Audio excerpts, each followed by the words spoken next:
Breaking news చూస్తున్నాం. ఖమ్మం ఘటన తర్వాత నాయకులు ఒక్కసారిగా రూటు మార్చారు. మొత్తానికైతే తమ తప్పు ఏమీ లేదు, కేవలం అధికారులదే తప్పు అనే విధంగా అయితే చర్యలు తీసుకున్నారు. దీనికి సంబంధించి అధికారిని అయితే బలి చేశారు. ఆయన్ని వెంటనే బదిలీ చేసినట్టుగా సమాచారం.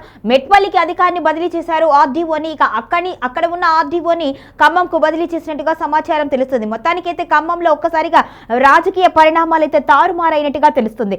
ఖమ్మం ఆర్డీఓ నరసింహారావును అర్ధాంతరంగా బదిలీ చేసింది ప్రభుత్వం. ఖమ్మం ఆర్డీఓ నరసింహారావును మెట్పల్లికి బదిలీ చేసింది.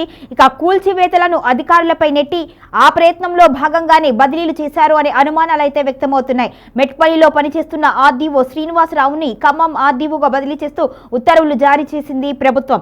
కేటీఆర్ వస్తున్నాడు, మీరు ఇక్కడ ఉండకూడదు, వెళ్లిపోమని కూడా అధికారులు బాధితులకు హెచ్చరికలు జారీ చేసినట్టుగా సమాచారం.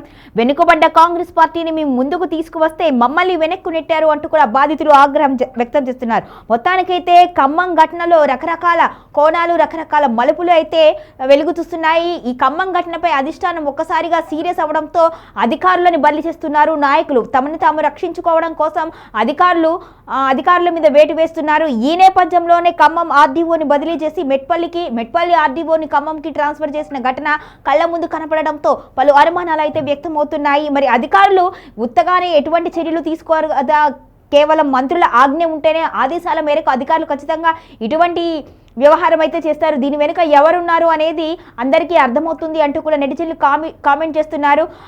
అధిష్టానం సీరియస్ అయిన నేపథ్యంలో మంత్రులు బయటపడేందుకు అధికారులను బలి చేస్తున్నారు అంటూ కూడా బీఆర్ఎస్ శ్రేణులు ఆగ్రహం వ్యక్తం చేస్తున్నాయి. మరోవైపు కేటీఆర్ ఖమ్మం బాధితులు పరామర్శించేందుకు వచ్చినందుకు ఎందుకు అధికారులు అత్యుత్సాహం ప్రదర్శించారు, ఎందుకు బాధితులను బెదిరిస్తున్నారు అంటూ కూడా బీఆర్ఎస్ శ్రేణులు మరొక వైపు ప్రశ్నిస్తున్నారు. మొత్తానికైతే ఖమ్మం ఘటన ఎవరికి అంతు చిక్కని విధంగా రకరకాల పొంతులు తొక్కుతుంది అంటూ కూడా నెటిజన్లు ఆవేదన వ్యక్తం చేస్తున్నారు.